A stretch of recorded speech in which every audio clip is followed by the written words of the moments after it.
নমস্কাৰ মৰমৰ ছাত্ৰ-ছাত্ৰীসকল মই প্ৰাঞ্জল বৰ্মন আৰু তোমালোক আটাইকে ই কক্ষালৈ স্বাগতম ছাত্ৰ-ছাত্ৰীসকল যোৱাটো ক্লাছত আমি অখণ্ড সংখ্যাৰ বিষয়ে শিকিলো নহয় জানো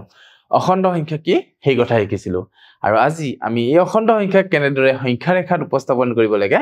তাৰ বিষয়ে আমি বিশদভাৱে আলোচনা কৰিম আহা তেন্তে ছাত্ৰ-ছাত্ৰীসকল পলম নকৰি আজিৰ ক্লাছলৈ আগুৱাই যাওঁ আহা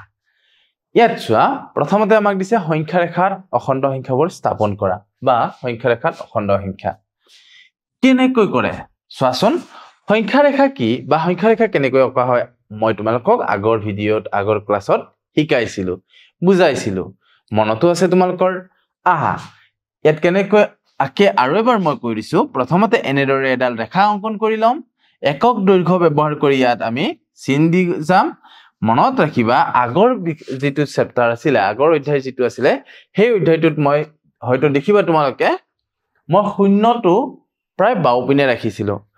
আৰু ঋণাত্মক সংখ্যাবোৰ হয়তো ব্যৱহাৰ কৰা নাছিল তাৰ কাৰণটো আছিল তাতে আমি যেহেতু পূৰ্ণ সংখ্যাৰ কথা আলোচনা কৰিছিলো কিন্তু এনেকুৱা কথা নাই যে তুমি মাইনাস বা ঋণাত্মক সংখ্যাবোৰ দিব নোৱাৰিবা গতি ইয়াত মাজৰ বা যিকোনো এটা বিন্দুত আমি শূন্য দিম শূন্যৰ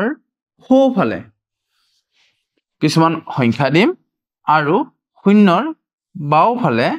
কিছুমান সংখ্যা দিম সোঁফালে যিবিলাক সংখ্যা থাকিব সেই সংখ্যাবোৰ শূন্যতকৈ কি হ'ব ডাঙৰ হ'ব শূন্যৰ সোঁপিনে থকা সংখ্যাবোৰ শূন্যতকৈ ডাঙৰ হ'ব আৰু শূন্যৰ বাওফালে থকা সংখ্যাবোৰ কি হ'ব শূন্যতকৈ সৰু হ'ব আমি আগৰ ক্লাছত কৈছিলো যে ঋণাত্মক সংখ্যা কোনবোৰ যিবোৰ সংখ্যাৰ আগত ঋণাত্মক চিহ্নটো থাকে এতিয়া ইয়াতে তুমি যদি চোৱা বাওফালে থকা সংখ্যাবিলাকৰ আগত কি চিহ্ন আছে বিয়োগ চিহ্ন আছে গতিকে এই সংখ্যাবোৰ শূন্যতকৈ সৰু হ'ব বুজি পালা এই সংখ্যাবোৰক আমি ঋণাত্মক সংখ্যা বা নিগেটিভ সংখ্যা বুলি কওঁ শৰ্টত আমি এনেকৈ লিখিব পাৰো আৰু এই সোঁপিনে থকা সংখ্যাবোৰক আমি প্লাস VE মানে পজিটিভ বুলি কওঁ বা ধনাত্মক বুলি কওঁ ধনাত্মক সংখ্যা আৰু ঋণাত্মক সংখ্যাটো শব্দ দিছিলৈ মই আগতে বুজাইছিলৈ তো ধনাত্মকক আমি প্লাস VE আৰু ঋণাত্মক বিলাকক আমি মাইনাস VE হিচাপত আমি ব্যৱহাৰ কৰিব পাৰো আৰু মনত ৰাখিবা এই শূন্য যেটো আছে শূন্যটো ধনাত্মক নে ঋণাত্মক বাৰু শূন্যটো ধনাত্মকো নহয়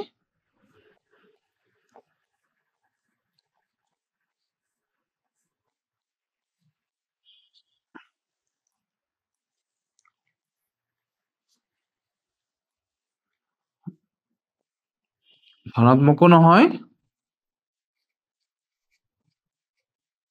আৰু ঋণাত্মকো নহয়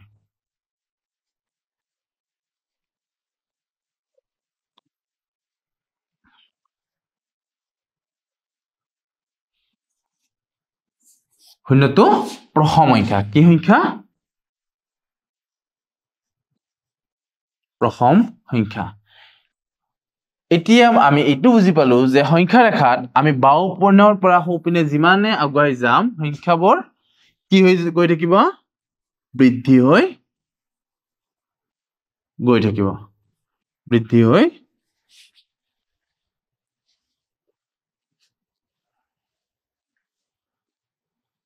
হৈ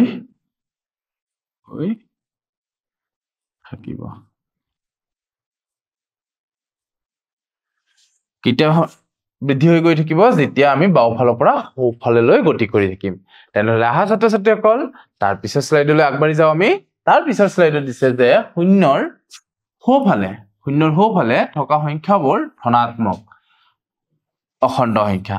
শূন্যৰ সোঁফালে থকা অৰ্থাৎ এই সংখ্যাবোৰ কি বুলি কৈছে ধনাত্মক অখণ্ড সংখ্যা বুলি কৈছে আৰু বাওফালে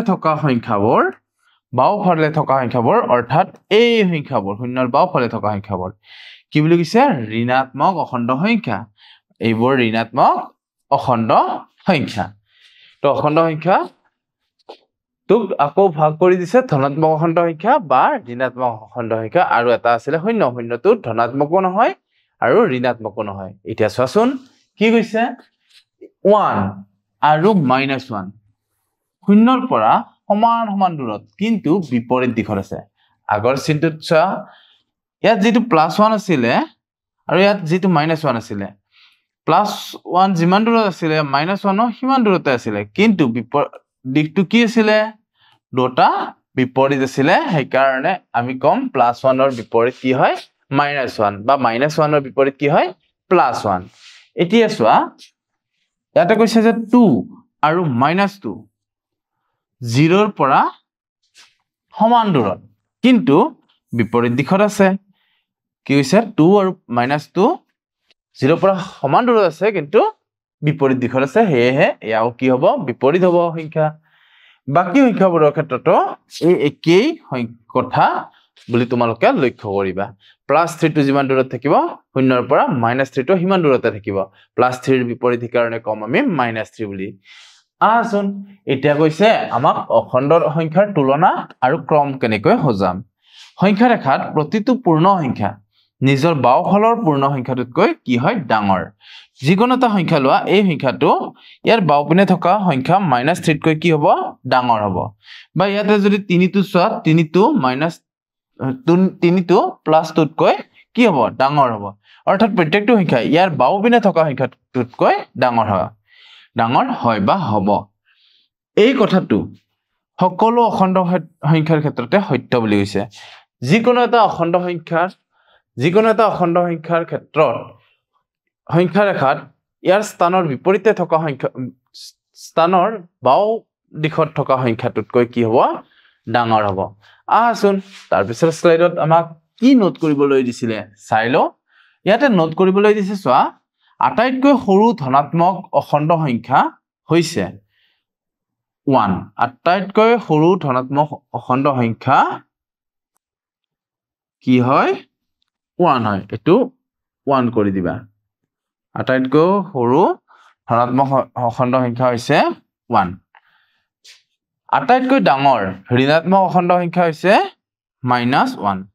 এটো 1 কৰিবা -1 বুজিছা আটাইতকৈ সৰু ধনাত্মক অখণ্ড সংখ্যা কি হয় +1 আটাইতকৈ ডাঙৰ ঋণাত্মক অখণ্ড সংখ্যা কি হয় -1 আটাইতকৈ ডাঙৰ অখণ্ড সংখ্যা আৰু আটাইতকৈ সৰু অখণ্ড সংখ্যা গণনা কৰি নিৰ্ণয় কৰিব নোৱাৰি আৰু কাৰণ সংখ্যা ৰেখা দুফালে অসীমলৈ বিস্তৃত হয় ইয়াত কৈছে যে অখণ্ড সংখ্যাৰ যদি তোমাক সুধে যে আটাইতকৈ সৰু ধনাত্মক অখণ্ড সংখ্যাটো কি তেতিয়া তোমালোকে ক'বা যে আটাইতকৈ সৰু ধনাত্মক অখণ্ড সংখ্যাটো হৈছে +1 তাতকৈ ধনাত্মক হ'ব লাগিব নহয় শূন্য হলেতো শূন্যটো ধনাত্মকো নহয় ঋণাত্মকো নহয় আকৌ যদি ঋণাত্মক অখণ্ড সংখ্যাবোৰৰ ভিতৰত আটাইতকৈ ডাঙৰ ঋণাত্মক অখণ্ড সংখ্যাটো কোনটো সুধে তেতিয়া হলে তোমালোকে ক'বা -1 বুজি পালা আৰু যদি কয় আটাইতকৈ ডাঙৰ ধনাত্মক অখণ্ড সংখ্যা কি তেতিয়া ক'বা যে যেহেতু অসীমলৈ বিস্তৃত হৈ থাকে অখণ্ড সংখ্যাবোৰ গতিকে আমি আটাইতকৈ ডাঙৰ অখণ্ড সংখ্যা বুলি ক'ব নোৱাৰো বা ধনাত্মক অখণ্ড সংখ্যা বুলি ক'ব নোৱাৰো আটাইতকৈ ডাঙৰ ধনাত্মক অখণ্ড সংখ্যা বুলি ক'ব নোৱাৰো আটাইতকৈ সৰু ঋণাত্মক অখণ্ড সংখ্যাৰ ক্ষেত্ৰতো একেই কথা আটাইতকৈ সৰু ঋণাত্মক অখণ্ড সংখ্যাও তুমি ক'ব নোৱাৰিবা কাৰণ অসীমলৈ বিস্তৃত হৈ থাকে তাৰ পিছত কি দিছে চোৱা তাৰ পিছত দিছে যে শূন্যৰ সোঁফালে থকা প্ৰতিটো অখণ্ড সংখ্যা বাওফালৰ প্ৰতিটো অখণ্ড সংখ্যাতকৈ কি হয় ডাঙৰ মানে বাওপিনে থকা সংখ্যাটোতকৈ সোঁপিনে থকা সংখ্যাটো কি হয় ডাঙৰ হয় শূন্যৰ সোঁফালে থকা প্ৰতিটো অখণ্ড সংখ্যা ইয়াৰ বাওফালে থকা প্ৰতিটো অখণ্ড সংখ্যাতকৈ ডাঙৰ হয় প্ৰত্যেকটো ধনাত্মক অখণ্ড সংখ্যাৰ বাবে শূন্যৰ পৰা বিপৰীত দিশত আৰু সমান দূৰত্বত এটা ঋণাত্মক অখণ্ড সংখ্যা থাকে এই দুটা অখণ্ড সংখ্যাক এটা আনটোৰ যোগাত্মক বিপৰীত বুলি কোৱা হৈছে এটা যে আমি ইমান সময় যে কৈ আছিলো যে +2ৰ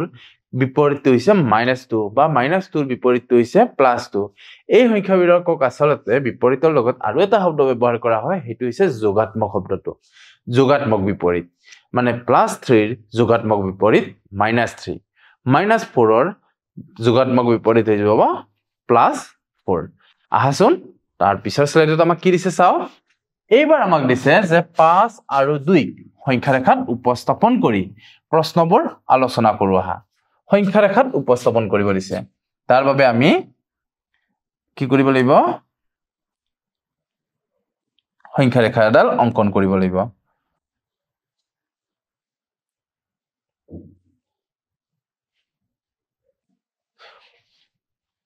-5 আৰু +2 কোনটো ডাঙৰ সংখ্যা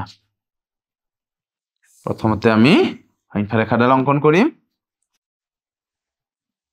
সংখ্যা ৰেখাডালৰ মাজত আমি কি দিম 0 1 2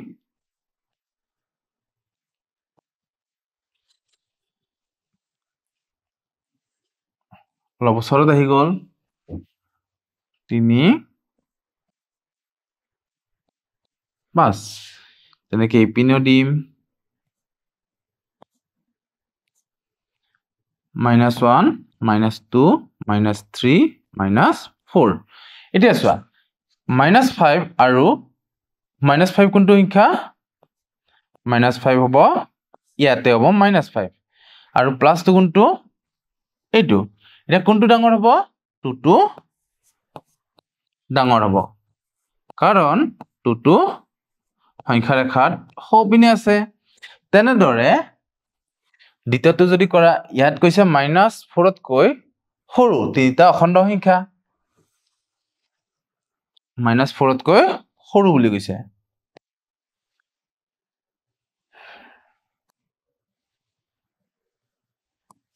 ইয়াত তুমি 0 দিলা পিনে 1 2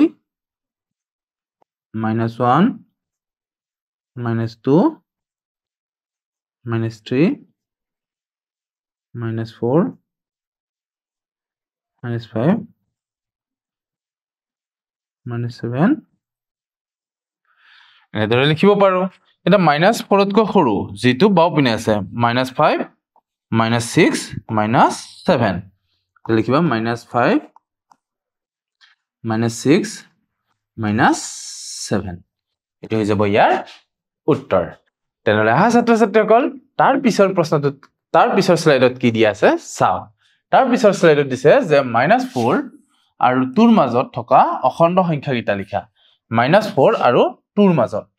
তাৰে কাৰণে আমি প্ৰথমতে সংখ্যা ৰেখাডাল অঙ্কন কৰিম সংখ্যা ৰেখাডাল অঙ্কন কৰি তাক নামাকৰণ কৰিম ধৰি লোৱা ইয়াতে মই 0 দিছো পিনে 1 -1 -2 -4 -5 আৰু ইপিনে আমি লিখিম 1 2 3 4 এনেদৰে লিখিম এতিয়া চোৱা -4 টো কোনটো আছিল এটো আৰু +2 টো এটো ইয়াৰ মাজত থকা সংখ্যাটো হৈছে -3 -2 -1 ইয়াৰ উত্তৰ হৈ যাব -3 -2 -1 0 0 1 আৰু 2 তো আমি ধৰিব নালাগে এইখিনি হৈ যাব ইয়াৰ উত্তৰ তেনেদৰে দুইতকৈ ডাঙৰ দুটা অখণ্ড সংখ্যা হদিছে এই সংখ্যা ৰেখাডালৰ পৰাই তোমালোকে চাই ক'ব পাৰা কি ক'ব পাৰা দুইতকৈ সৰু দুইতকৈ ডাঙৰ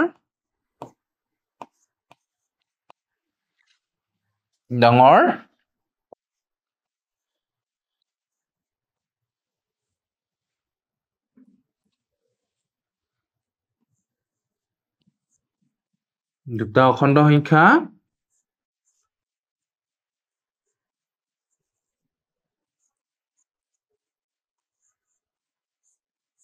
কি হ'ব 3 আৰু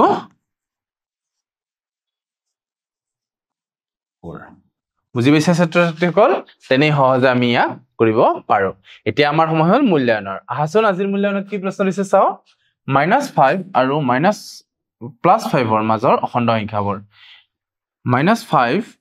আৰু +5 ৰ মাজৰ অখণ্ড সংখ্যা হ'ব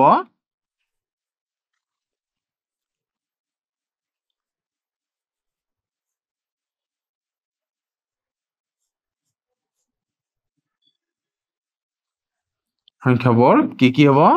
-4 -3 -2 -1 0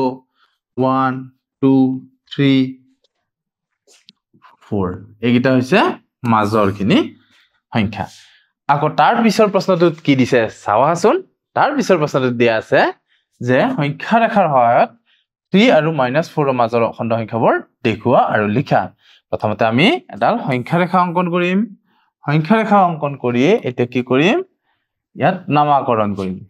নামাকৰণ কেনেকৈ কৰিম ইয়াত দিম 0 আৰু কিমান দিব দিছিলে 3 আৰু -4 1 2 3 ইয়াত দিম -1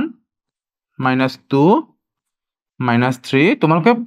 স্কেল আৰু পেন্সিল ব্যৱহাৰ কৰিবা তেতিয়া এককটো শুদ্ধ ৰাখিব -4 -5 আমাক সুধিছে +3 আৰু -4 ৰ মাজৰ অখণ্ড সংখ্যাবোৰ কি আছে -3 -2 -1 0 1 আৰু 2 গতিকে ইয়াৰ উত্তৰ দিম আমি -3 -2 -1 0 1 2 এইকেইটা হৈ যাব ইয়াৰ উত্তৰ তেনেহলে আহা ছাত্ৰ-ছাত্ৰীসকল তাৰ পিছৰ প্ৰশ্নটো কৰিবলৈ চেষ্টা কৰো তাৰ পিছৰ প্ৰশ্নটো দিছে শূন্যটো ধনাত্মক নে ঋণাত্মক এনসাৰ লিখিম শূন্যটো ধনাত্মকো নহয়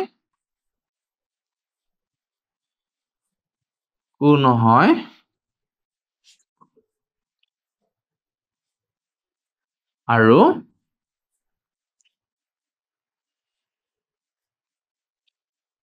ঋণাত্মকো নহয়